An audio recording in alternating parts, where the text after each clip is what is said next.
जय हिंद दोस्तों, mission Rajgir YouTube channel में मैं नितेश यादव आप सभी का तहे दिल से स्वागत करता हूं। तो चलिए हम लोग 50 इम्पोर्टेंट क्वेश्चन और उसका डिस्कशन लेकर आए हैं जो दरोगा, बीपीएससी, टीआरई 4.0, रेलवे सभी एग्ज़ाम के लिए बहुत ही इम्पोर्टेंट साबित होने वाला है। तो चलिए हम लोग डिस्कशन शुरू करते हैं बिना समय को गंवाए हुए। पहला क्वेश्चन देखिए क्या बोलता है।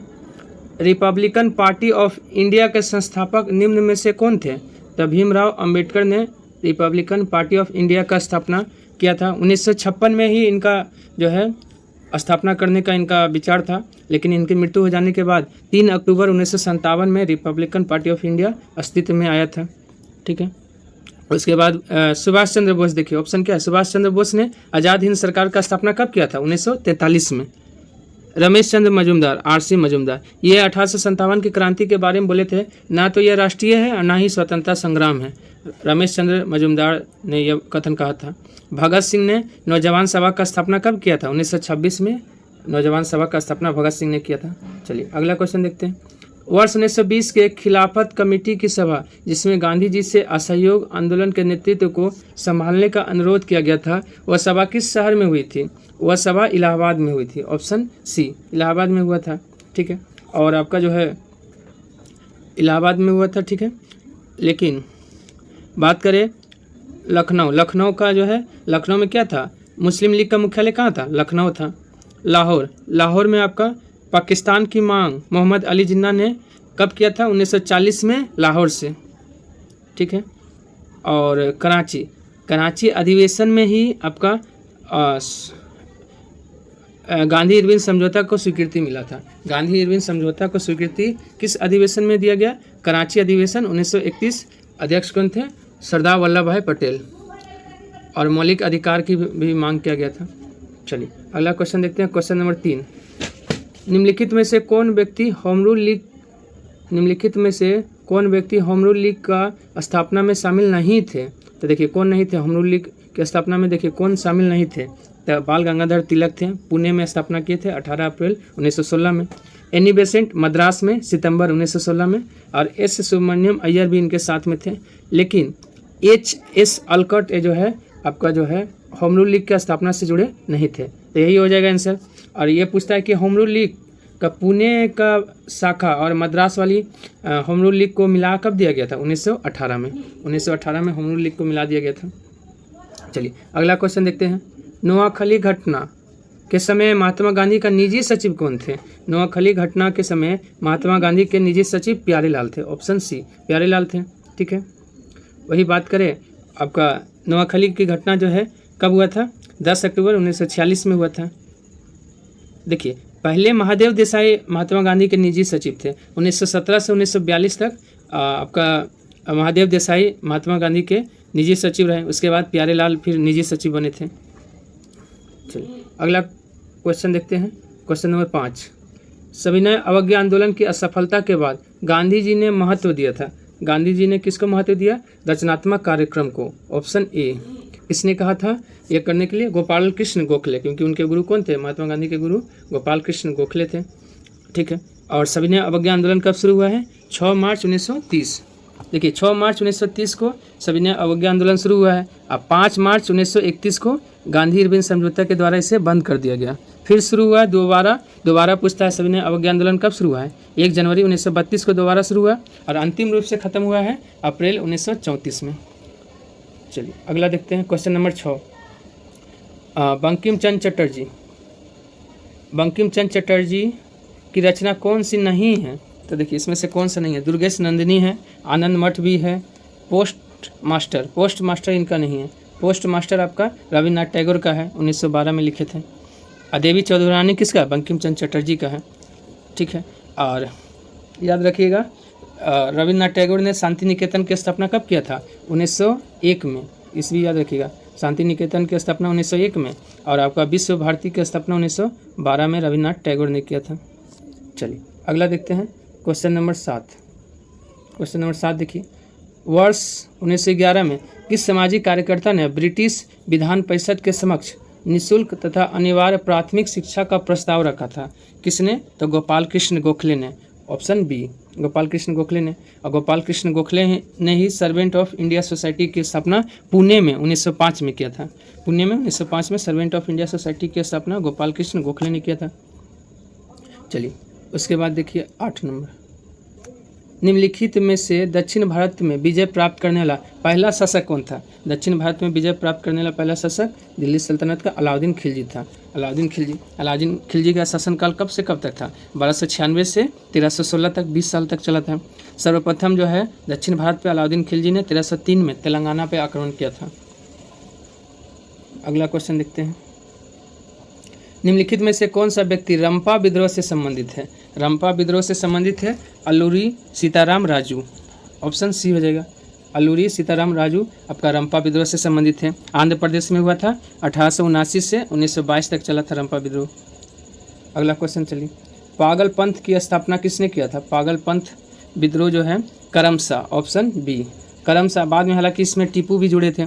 पागलपंथी विद्रोह असम में हुआ था 1825 से 27, 1825 से 27 के बीच हुआ है आपका कौन सा विद्रोह? तो आपका पागलपंथी विद्रोह करमसा, और टीपू ने इसका नेतृत्व किया था। पहले करमसा, बाद में टीपू। अगला क्वेश्चन देखिए, पानीपत के युद्ध में बाबर के जीतने का मुख्य कारण क्या था? देखिए पानीपत का युद्ध जीतने का उसका मुख्य कारण उसकी सैन्य कुशलता होगा। ऑप्शन बी सैन्य कुशलता होगा आपका। तुलुगमन पद्धति नहीं होगा, उसका सैन्य कुशलता के कारण आपका पानीपत का प्रथम युद्ध जो है आपका कौन जीता था? बाबर। कब हुआ था? 21 अप्रैल 1526 में। पानीपत स्थान कहाँ पड़ता है? हरियाणा में। चलिए अगला क्वेश्चन देखते हैं, क्वेश्चन नंबर 12, मध्यकाल में जौनपुर में स्वतंत्र सरकी राजवंश का स्थापना कौन किया था? सरकी राजवंश का स्थापना मलिक उल सर्क ने किया था। मलिक उल सर्क ने किया था, ठीक है। लेकिन जौनपुर का स्थापना किसने किया था? जौनपुर का स्थापना जोना खां यानी एमबीटी का याद में फिरोज शाह तुगलक ने कराया था जौनपुर का स्थापना। लेकिन जौनपुर में स्वतंत्र सरकी राजवंश का स्थापना मलिक उल सर्क ने किया था, और सरकी राजवंश का अंतिम शासक बोलेगा था हुसैन शाह सरकी था। अगला क्वेश्चन देखते हैं, क्वेश्चन नंबर 13, अधिक संख्या में दफनाए गए बच्चों के सावधान प्राप्त हुए हैं, कहाँ से प्राप्त हुए हैं? जौरवे संस्कृति से। ऑप्शन बी जौरवे संस्कृति से जो है अधिक संख्या में दफनाए गए बच्चों का सावधान प्राप्त हुआ है। और जौरवे संस्कृति का जो है काल कब से कब तक था? 1400 से लेकर 1000 ईसा पूर्व के बीच के काल को जौरवे संस्कृति कहा जाता है। भागवत संप्रदाय के विकास में किसका योगदान अत्यधिक था? भागवत संप्रदाय के विकास में सबसे ज़्यादा योगदान गुप्तों का था, गुप्त वंश। ऑप्शन डी गुप्त का, ठीक है। और गुप्तों का पूछता है राजकीय चिन्ह क्या था? गरुड़ था। गुप्तों का राजकीय चिन्ह गरुड़ था। चलिए अगला देखते हैं, धार्मिक स्तूप कहाँ स्थित है? धार्मिक स्तूप जो है आपका सारनाथ में, सारनाथ का धार्मिक स्तूप। ऑप्शन डी जहाँ पे गौतम बुद्ध ने प्रथम उपदेश दिया था सारनाथ में, ठीक है। उसके बाद आइए अगला क्वेश्चन देखिए, धार्मिक स्तूप है सारनाथ में। आगरा किसके लिए फेमस है? आगरा का पेठा मुरब्बा के लिए प्रसिद्ध है। और एशिया का सबसे बड़ा पागल खाना कहाँ है? आगरा में ही है, रांची नहीं, आगरा में, ठीक है। देखिए और जौनपुर को भारत का सिराज कहा जाता है। भारत का सिराज किसको कहा जाता है? जौनपुर को। देखिए आप पूछेगा ना सबसे बड़ा स्तूप कौन सा है? तो सांची का स्तूप सबसे बड़ा है। लेकिन सबसे ऊंचा स्तूप कौन है? सबसे ऊंचा स्तूप केसरिया स्तूप जो चंपारण में है, सबसे ऊंचा है। लेकिन सबसे बड़ा स्तूप सांची का स्तूप मध्य प्रदेश। वह सुल्तान कौन था जिसने खलीफा के अधिकार को मानने से इनकार कर दिया था? वह था अलाउद्दीन खिलजी। ऑप्शन बी अलाउद्दीन खिलजी ने आपका खलीफा के अधिकार को मानने से इनकार कर दिया था। अपने आप को सिकंदर सानी का उपाधि से सम्मानित अपने आप को द्वितीय सिकंदर कहता था या सिकंदर सानी की उपाधि धारण किया था। और इल्तुतमिश, शुद्ध अरबी सिक्का कौन चलाया है? इल्तुतमिश। दिल्ली को राजधानी बनाने वाला शासक इल्तुतमिश सबसे पहले। चलिए उसके बाद आइए, यूरोप को उत्तरी अमेरिका से कौन सा सागर या महासागर अलग करता है? यूरोप को उत्तरी अमेरिका से उत्तरी अटलांटिक महासागर। Option A. और अटलांटिक महासागर का आकार कैसा है? एस आकार का है। और प्रशांत महासागर का आकार कैसा है? त्रिभुजाकार है। चलिए अगला देखते हैं, क्वेश्चन नंबर 18, शिवालिक शैल समूह के दक्षिण में भाबर क्षेत्र उदाहरण है, किसका उदाहरण है? गिरिपद स्थिति का। ऑप्शन सी गिरिपद स्थिति का उदाहरण है शिवालिक, जो है सबसे निचला हिस्सा कहलाता है शिवालिक। अगला क्वेश्चन, क्वेश्चन नंबर 19, निम्नलिखित में कौन सा सौर परिवार से संबंधित नहीं है? तो देखिए कौन सा शुद्ध ग्रह है? निहारिका नहीं है। निहारिका जो है आपका सौर परिवार का अंग नहीं है। ग्रह है धूमकेतु है, तो निहारिका हो जाएगा आपका जो है सौर परिवार से संबंधित नहीं है। ठीक है, उसके बाद वही बात करेंगे क्षुद्र ग्रह किन दो ग्रहों के बीच है, मंगल और बृहस्पति के बीच है क्षुद्र ग्रह। चलिए क्वेश्चन नंबर 20 देखते हैं। सूची 1 को सूची 2 से मिलान करना है। देखिए सूची 1 है और सूची 2 दिया हुआ है। अनुच्छेद 26, अनुच्छेद 26 में है धार्मिक कार्यों के प्रबंधन की स्वतंत्रता, तो 3 हो जाएगा 3। और अनुच्छेद 40 में है ग्राम पंचायत का गठन, 4 हो जाएगा। अनुच्छेद 98 संसद सचिवालय का चर्चा, अनुच्छेद 98 में 2। और अनुच्छेद 239 में संघ शासित क्षेत्रों का प्रशासन है, 3 4 2 1, 3 4 2 1, ऑप्शन ए हो जाएगा। चलिए अगला क्वेश्चन देखते हैं, क्वेश्चन नंबर 21। क्वेश्चन नंबर 21 हम लोग देखते हैं क्या बोला। निम्नलिखित क्षेत्रों में से किस एक क्षेत्र में राज्य सरकार का स्थानीय इकाइयों पर नियंत्रण नहीं होता है? किस पे नहीं होगा, किस पे नियंत्रण नहीं होता है? तो आपका नागरिकों की शिकायतों पर, ऑप्शन ए। निम्नलिखित कथनों में से कौन सा कथन गलत है? गलत हम लोग को चुनना है कि गलत इसमें से कौन है। तो देखिए मौलिक अधिकार पर संविधान का भाग 3 यूएसए के बिल ऑफ राइट्स पर आधारित है, सही बात है। संविधान का अनुच्छेद 21 के अंतर्गत मृत्यु का अधिकार मूलभूत अधिकार है, ये गलत है। भारतीय संविधान एक पूर्ण संघीय नहीं है, अर्ध संघात्मक है। भारतीय संविधान के अनुसार मूलभूत अधिकार को हटाया जा सकता है, गलत है। आपका एक सही था, 2 3 4 तीनों जो है गलत है, तो गलत ही चुनना है हम लोग को। तो ऑप्शन क्या हो जाएगा, option D, B C D जो है गलत है। वर्ष 2011 में भारत के संविधान में होने वाले 97वां संशोधन का संबंध किस विषय से? 97वां संविधान संशोधन सहकारी संस्थाओं का गठन व कार्य संचालन से है, ऑप्शन बी हो जाएगा। वहीं बात करें 14 वर्ष तक के बच्चों का निवारण निःशुल्क शिक्षा, 86वां संविधान संशोधन 2002। चलिए अगला ये 24 नंबर। भारत के संसद द्वारा पंचायत प्रावधान अनुसूचित क्षेत्रों तक विस्तार कानून कब पारित किया गया था? यह पारित किया गया था 1996 में, ऑप्शन सी, 1996 में पारित किया गया था। चलिए पंचायती राज दिवस कब मनाते हैं? 24 अप्रैल को। व्यक्तिगत प्रयोज आय पीडीआई एक है, क्या है? पीडीआई एक क्या है? पीडीआई बराबर होता है व्यक्तिगत आय माइनस व्यक्तिगत कर भुगतान माइनस गैर कर भुगतान, क्या हो जाएगा? ऑप्शन बी हो जाएगा। चलिए अगला क्वेश्चन देखते हैं, क्वेश्चन नंबर 26। शरीर के संपर्क में स्प्रिट ठंडी अनुभूति देता है क्योंकि यह क्या है? अत्यंत वाष्पशील है, अत्यंत वाष्पशील है। स्प्रिट जो है ठंडी अनुभूति देता है क्योंकि यह अत्यंत वाष्पशील है। जब जल जलवाष्प में परिवर्तित होता है तब क्या होगा? जब जल जलवाष्प में परिवर्तित होता है तो वातावरणीय ऊष्मा स्रोत से ऊष्मा जल में प्रभावित होती है, ऑप्शन सी हो जाएगा। वातावरणीय ऊष्मा स्रोत से ऊष्मा जल में प्रभावित होती है। चलिए अगला देखते हैं, क्वेश्चन नंबर 28।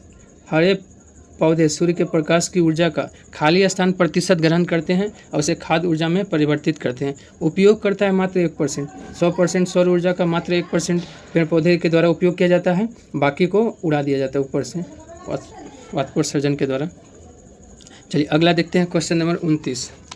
सूची 1 को सूची 2 से मिलाना है। देखिए आर्सेनिक, फेफड़े का कैंसर होता है आर्सेनिक के कारण, 1 हो जाएगा। कैडमियम से आपका हड्डियों में कमजोरी हो जाएगा, 3 हो जाएगा। और पॉलीविनाइल क्लोराइड से आपका क्या हो जाएगा? श्वसन संबंधी समस्या हो जाएगा, 4। और बेरियम से आपका मस्तिष्क में सूजन, 1 3 4 2, ऑप्शन क्या हो जाएगा? डी, 1 3 4 2। चलिए अगला देखते हैं, क्वेश्चन नंबर 30। सांद्र सल्फ्यूरिक अम्ल की उपस्थिति में एसिटिक अम्ल तथा एथिल अल्कोहल के मध्य होने वाली अभिक्रिया क्या कहलाती है? तो स्टेरीकरण कहलाती है, ऑप्शन डी, स्टेरीकरण हो गया। ग्रेफाइट में परतों को एक दूसरे से मिलाकर रखा जाता है, ग्रेफाइट में परतों को एक दूसरे से मिलाकर रखा जाता है वांडर वाल्स बलों के द्वारा, ऑप्शन ए हो जाएगा, वांडर वाल्स बलों के द्वारा। निम्नलिखित में से कौन एक यातायात संचालित नगरों में भूरी वायु बनने के से संबंध है? तो कौन हो जाएगा इसका? Sulphur dioxide, option A, sulphur dioxide, SO2 होता है। अगला देखते हैं, किस प्रकार के ऊतक से मनुष्यों में ग्रंथि का निर्माण होता है? किस प्रकार से के ऊतक से मनुष्यों में ग्रंथि का निर्माण होगा? उपकला ऊतक, ऑप्शन सी, उपकला ऊतक से होता है। अगला देखते हैं, मनुष्य की लार में उपस्थित एक घातक लाइसोजाइम किस रूप में कार्य करता है? तो प्रतिजीवाणु कारक के रूप में। ऑप्शन ए, प्रतिजीवाणु कारक के रूप में आपका लाइसोजाइम कार्य करता है। पौधे में रंध्रों का खुलना एवं बंद होना किस पर निर्भर करता है? तो ये निर्भर करता है स्फीति दाब पर। ऑप्शन बी, स्फीति दाब पर निर्भर करता है पौधों में रंध्रों का खुलना और बंद होना। क्वेश्चन नंबर 36, निम्न में से कौन सा फूल का एक अंश या भाग है? इसमें से फूल का एक भाग है स्त्री केसर। ऑप्शन बी, स्त्री केसर होता है। चलिए अगला क्वेश्चन देखते हैं। क्वेश्चन नंबर 37, सफ़ेद फास्फोरस के संबंध में निम्नलिखित कथनों पर विचार करना कि कौन सा कथन सही है। सही हम लोग को देखना है। तो देखिए, यह एक विषैला पदार्थ है जिसका उपयोग रासायनिक हथियार के रूप में किया जा सकता है। सही बात है। यह अत्यधिक ज्वलनशील है और हवा के संपर्क में आने पर स्वतः प्रज्वलित हो जाता है। ये भी सही है। दोनों का दोनों क्या है? सही है। ऑप्शन सी हो जाएगा। चलिए अगला, ये सामान्य ठंड में निम्नलिखित में से कौन नासिका संकुचन के लिए उत्तरदायी है? नासिका संकुचन के लिए हिस्टेमिन। ऑप्शन बी, हिस्टेमिन उत्तरदायी है नासिका संकुचन के लिए। चलिए, केंद्रक कला का निर्माण किस कोशिकांग द्वारा होता है? केंद्रक कला का निर्माण जो है अंतर्द्रव जालिका द्वारा होता है। ऑप्शन ए, केंद्रक कला का निर्माण किस कोशिकांग द्वारा होता है? अंतर्द्रव जालिका द्वारा। चलिए अगला आते हैं। क्वेश्चन नंबर 40, लसिका एवं रुधिर किस ऊतक का उदाहरण है? लसिका और रुधिर जो है संवहनी ऊतक। ऑप्शन डी, संवहनी ऊतक का उदाहरण है। चलिए, भारतीय अर्थव्यवस्था के संदर्भ में खुला बाजार परिचालन किसे निर्दिष्ट करता है? यह निर्दिष्ट करता है आरबीआई द्वारा सरकारी प्रतिभूतियों के क्रय और विक्रय करना। ऑप्शन क्या हो जाएगा? ऑप्शन सी हो जाएगा, आरबीआई द्वारा सरकारी प्रतिभूतियों का क्रय विक्रय करना। पूंजी खाता परिवर्तनीयता की सिफारिश निम्न में से किस समिति ने किया था? कौन सा समिति? एस तारापोर समिति। ऑप्शन ए, एस तारापोर समिति का गठन कब हुआ था? 1994 में हुआ था। मतलब पूंजी खाता का पूर्ण परिवर्तन घोषित किया गया था 1994 में। चलिए अगला क्वेश्चन देखते हैं। भूगोल को मानव परिस्थिति के रूप में परिभाषित करने वाला पहला विद्वान कौन है? तो यह कौन किए थे? H.H. बेरोज। ऑप्शन सी, आपका भूगोल को मानव परिस्थिति के रूप में परिभाषित करने वाला विद्वान H.H. बेरोज थे। भारत के निम्नलिखित क्षेत्रों में से कौन सा परिस्थिति उष्ण स्थल माना जाता है? कौन सा परिस्थिति जो है उष्ण स्थल माना जाता है? तो पश्चिमी घाट। ऑप्शन सी, पश्चिमी घाट। अब पश्चिमी घाट की लंबाई कितना है? 1600 किलोमीटर है। चलिए 45 नंबर, विश्व संगीत दिवस कब मनाया जाता है? विश्व संगीत दिवस मनाया जाता है 21 जून को। याद रखिएगा, 21 जून को संगीत दिवस और योग दिवस दोनों है आपका 21 जून को। 19 मई को भाषा शहीद दिवस 19 मई।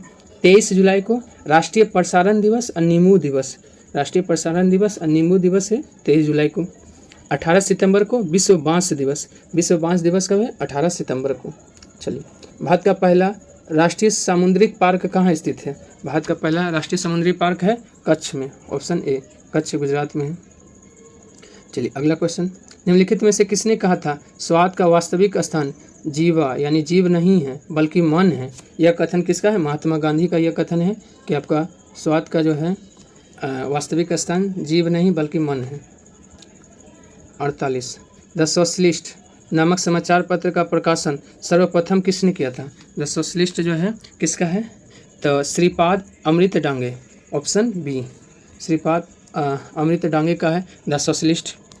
ठीक है, उसके बाद आइए, श्यामजी कृष्ण वर्मा को क्या कहा जाता है? भारतीय क्रांतिकारी का पिता किसे कहा जाता है? श्यामजी कृष्ण वर्मा को कहा जाता है। 49 नंबर आइए, भैंसा सिंगी नामक जाति किस राज्य में पाई जाती है? भैंसा सिंगी नामक जाति जो है नागालैंड में पाई जाती है। ऑप्शन डी, नागालैंड में पाई जाती है। आज का अंतिम क्वेश्चन, HDPE का पूरा नाम क्या है? HDPE का फुल फॉर्म होता है high density polyethylene. Option A हो जाएगा। आज के लिए इतना ही, धन्यवाद। अगर पसंद आया तो लाइक, सब्सक्राइब और शेयर करना ना भूलें।